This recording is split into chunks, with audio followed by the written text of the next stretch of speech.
Hello, I am going to be reading The Executioner's Daughter by Laura E. Williams. This was the first book that actually made me cry when I was in high school, so I decided I would read it for the channel. Chapter 1. Lily loved early mornings best of all. The time before the sun rose and melted away the mist. The time before even her parents stirred in the far side of the cottage. The time when only she was awake and free to wander without anyone making a fuss. In the warmer months, she roamed the edge of the forest for plants to renew her father's supply of medicines. This morning she gathered yarrow, agrimony, horsetail, and wild lettuce, carefully laying the sprigs of leaves in a wide, flat basket she carried over her arm. Walking along, she found herself looking at the sky as much as at the ground. Her mother said that was why she was clumsy and fell so often. Above her, the trees rustled in the late summer breeze. She shaded her eyes against the glare of the sun, watching the slender shape of a dove circle above her before winging out of sight. She loved doves, as did her mother, their mournful call and their gentle ways. Lily smiled, imagining herself flying free. When the high walls that hid most of the town came into view, she stopped. Only the church spire and Lord Dunsworth's castle on the far side could be seen above the turreted barricades. Lily didn't care for the town, or the dirty moat, nor for the narrow roads that twisted and turned like a pit full of serpents. She stayed away as much as possible, preferring the solitude of the forest, though she had to be wary of the cutthroats and thieves that hid in the murky depths and assaulted travelers. But even the fields, where the farmers now threshed grain, or the meadows where animals grazed and shepherds kept watch, were too crowded for her. "There it goes!" someone shouted in the distance. Lily whirled around, her outer tunic catching a puff of air and billowing around her legs. Those boys again. Town boys. And they were headed across the meadow in her direction. In another moment they would see her. Fear left her mouth dry.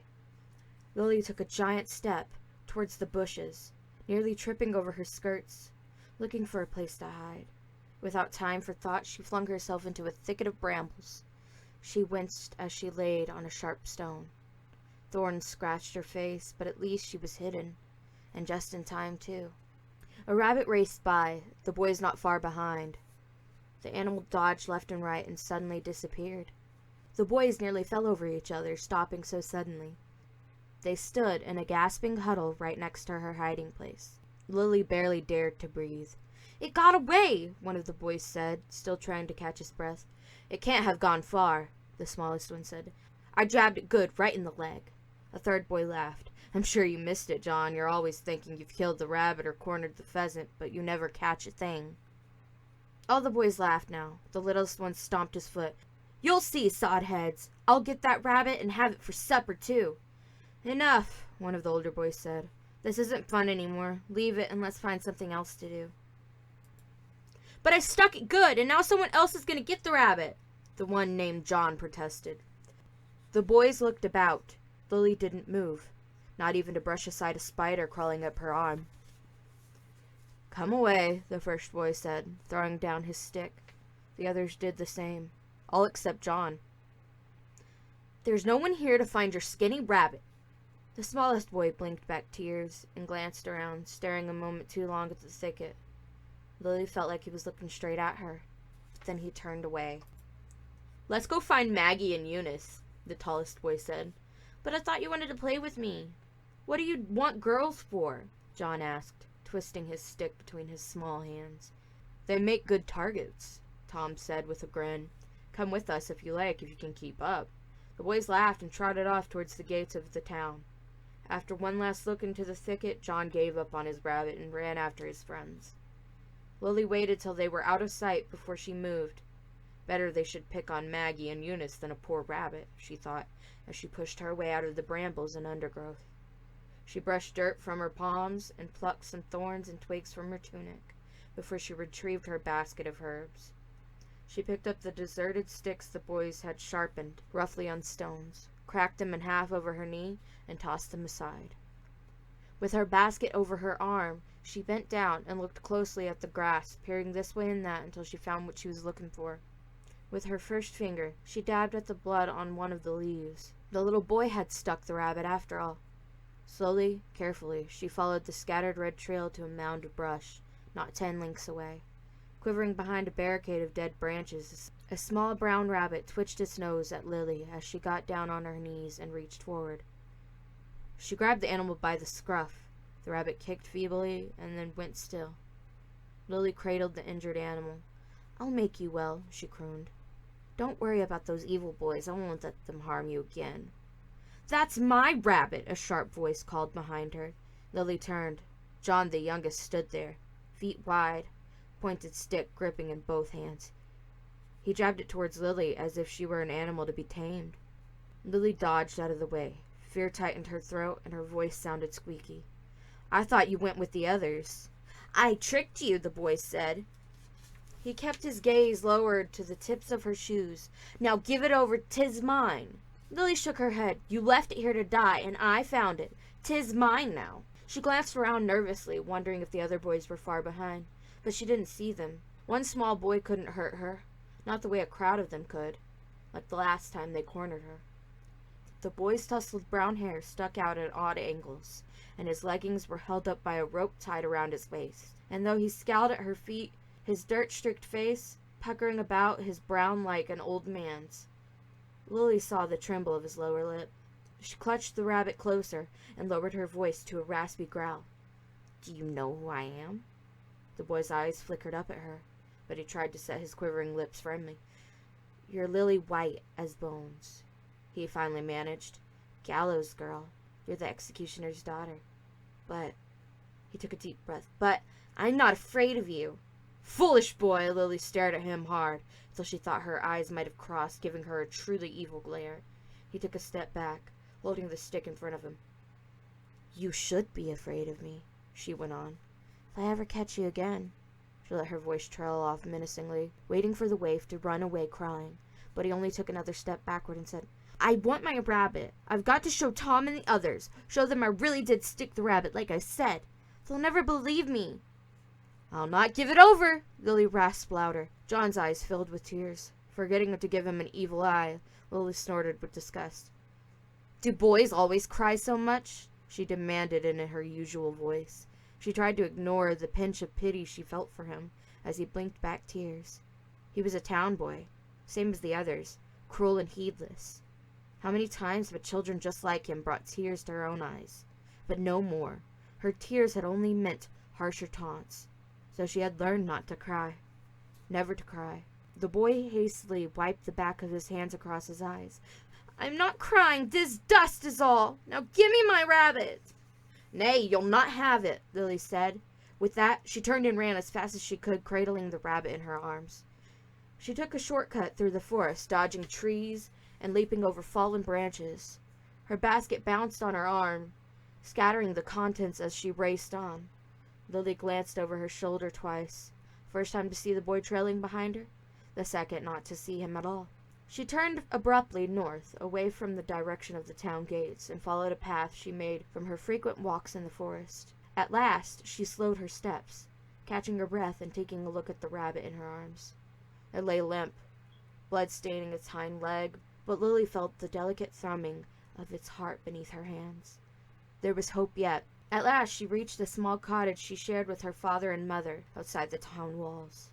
Her father had built their home in the midst of some willow and ancient evergreens, which kept it sheltered and out of sight from all but the most curious.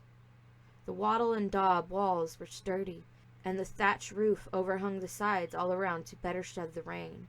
Beyond their patch of land spread out fields of wheat to the front and side, and forest to the rear. Not far away on the right rose the tall, thick stone wall that circled the town like protective arms. Their cottage contained one room with a trestle table near the hearth, a few branches and stools, cooking utensils, a bed to one side, and a curtained-off corner for Lily. Attached to the cottage, her father had built a small chamber which he called his apothecary. Here he kept his herbs and remedies and special tools. Often she found her father and mother there, side by side, working without speaking. Lily scattered the chickens and ducks out of the way, and she neared the cottage door. Her dog barked a greeting, straining on the rope that kept her in the yard. "Hush, Blossom," Lily said. "I'll let you go in a bit, I promise." She entered through the back door, directly into the apothecary. "Look what I've found!" Her father turned away from his table and frowned at the rabbit. "What poor hunter maimed this animal and didn't kill it properly?" "And the herbs you were to collect?" Lily looked at the empty basket over her arm. Her father knew her well enough and didn't wait for a reply. "The usual boys from town," Lily said. "They chased it with sticks and stones." "What happened to your face?" he asked. Lily bowed her head over the rabbit. "'Twas nothing," she said. "I tripped and fell into some prickers." Lily's mother, Alice, brushed willow bark powder from her fingers. She had hair the color of sunlight, and skin so white it seemed to glow. Without a word, she took Lily's chin to lift her face to the light. Then she angled it this way and that. The skin around Alice's lips tightened. "You must be more careful," she said gently. "Aye," Lily agreed. Her father turned back to his work. Alice held her hands out for the rabbit. "Let me see." With soothing movements, she inspected the frightened animal. Lily watched, wishing her own touch was as soft and comforting. But she had hands like her father, strong and wide, and oftentimes clumsy. "Can we save it?" Lily asked after a moment of silence, broken only by the scraping of her father's pestle grinding against the mortar. Alice murmured. "I suppose we have a chance to save the wee thing, which is better than no chance at all." Lily nodded. "I'll make a poultice." Her mother pointed to a couple of herbs. Then she placed the rabbit in a basket loosely woven out of twigs and meadow grass. Using the herbs her mother had suggested, Lily mixed self-heal and chickweed in a wooden bowl before adding water to form a warm mush. Alice inspected the medicine and nodded approval. "Get your friend." Lily carefully retrieved the rabbit from the basket. Her friend. It was true that her only friends were the animals she brought home to care for, but at least they couldn't call her names, and if they ran from her, it wasn't because she was the executioner's daughter. "Hold it still, child," her mother reproved, applying the poultice to the wound. "I'm trying," Lily said, wishing again she had her mother's calming way. Animals wild with pain, children screaming or crying, men and women alike, were soothed by Alice's touch. "Very well," her mother murmured. Lily smiled, humming softly to the rabbit. Slowly it relaxed in her hands as her mother applied more poultice, and then wrapped the injured leg with a scrap of cloth. "It should heal properly," Alice said, wiping her hands on her apron. Lily squeezed the rabbit with happiness. Suddenly it struggled to get free. She fumbled, trying not to drop the animal on the floor. "Oh," she cried, "I've loosened the bandage." Alice tightened it again and patted her daughter's shoulder. Lily sighed. "I'll never be like you. You could pick thorns from a unicorn's muzzle, and it wouldn't run away." "Have patience, child. You have a gentle heart, and the rest will come. Now go put the wee one outside with the others." Lily took the rabbit outside, where she had stacked cages for her injured friends. She fed and petted her collection of rabbits, one quail, a pheasant with a broken leg, and a fox who'd been half torn apart by dogs when Lily had found him over a fortnight ago. Now he scampered around in his cage and licked her fingers when she poked him through the wooden bars. "You'll be leaving me soon," she said to the young fox. "Only stay away from those vicious dogs, do you hear?" When she was done, the sun hung low, casting long violet shadows to the east. Inside, her father sat on a bench by the unshuttered window, polishing his axe with a soft cloth. William Goodman was a large man with broad shoulders and wavy black hair. His sharpening stone sat at his booted feet. Laid out on the bench beside him was a knife with a narrow blade, a sharp hook, and a tankard of ale. Lily knew it wasn't her father's first drink, nor would it be his last. Alice stood by the cook fire, stirring their supper in a large iron kettle. Her thin back curved over the pot like a willow branch, and her cheeks glowed red from the heat. Lily took the long-handled spoon from her mother. "Let me," she said. "I like to stir." "Thank you, child," her mother said, wiping the sweat from her brow with the hem of her apron. She moved to the trestle table and laid out wooden bowls, chunks of hearty wheat bread, creamy butter, and cheese curds. "More ale, gentle Alice," Will said, holding up his tankard, using his favorite name for his wife. "You've had enough," Alice said firmly. In a burst of temper, Will slammed the tankard beside him on the bench. "I'll have more and plenty," he bellowed. Alice didn't flinch.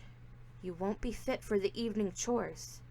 I'm fit enough, Will said, his voice back to its low rumble. Lily watched as her mother reluctantly filled the vessel, and her father neared down the refill in 2 long draughts. Alice pressed her lips together and turned away, placing the jug of ale on the table, out of Will's reach.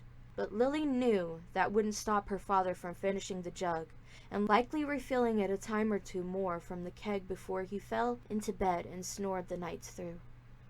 Silence fell over the cottage. Her father drank every night, so Lily was used to it. But occasionally he drank far more than usual, and she didn't like how it made him angry and raise his voice. And yet other times, it brought tears to his eyes, as he sat in the corner near weeping into his tankard. The ale is a balm to his soul, Alice had once told Lily. Like a poultice for a wound? Lily had asked. Aye, agreed her mother. But what's wrong with his soul? Alice had sighed and pulled Lily close to her arms. One day you'll see and understand, but not for many years, I hope. Lily had wanted to ask more questions, but her mother shushed her. Remembering, Lily swung the pot off the fire and ladled the soup into the bowls. She wondered if souls could bleed like flesh, and if so, what had cut her father so deeply that he needed ale every night to soothe the ache. Come to the board, Alice said to Will when Lily was done filling the bowls. First I must finish my task, Will said. I'll not have my blade dull tomorrow. Lily looked at her mother, noticing how distraught and frail she suddenly appeared. Alice looked at her daughter and nodded. There's to be an execution tomorrow. She lowered her gaze. 'Tis the 4th one in as many months. Seems the Lord Dunsworth is finding great use for the executioner this year. Lily silently agreed. In the past there had been only 2 or 3 executions a year. What did the condemned man do? She asked. Poaching, her father said. Killed and butchered a doe from Lord Dunsworth's woods. Foolish man. I don't know how he thought he wouldn't get caught with soldiers prowling about as they do. Will swallowed the last drops of ale from his tankard and moved to refill it. Slowly, Lily ate her supper. Her mother wouldn't allow her to watch tomorrow's execution. She knew, even though the whole town would be there for the spectacle. She could barely remember the last execution she had attended, the only one, when she had been a mere 7 years. 4 thieves were sentenced to hang together. Out of town on a hill, the townspeople had built a gallows large enough to hang all 4. Everyone had gone to the hanging. Lily had been told to stay behind, but she longed to be a part of the laughing, shouting crowd she heard on their ways to the execution. She had joined them, hiding amongst the milling people to keep hidden from her parents, just another child off to see the hanging. But all she could remember when she got to the hill was looking up at the distant gallows, squinting against the sun, and hearing the roar of the crowd all around her. On the platform, a tall man who wore a black hood and black gloves, like her father's, looped nooses around the thieves' necks and pulled the ropes till the condemned men hung like sacks of grain. Thank you for listening to the first chapter of Executioner's Daughter. I am hoping to get more of these out. I would like to hear opinions, and if there's any other book you would like me to read. Thank you for listening. Hope you enjoy.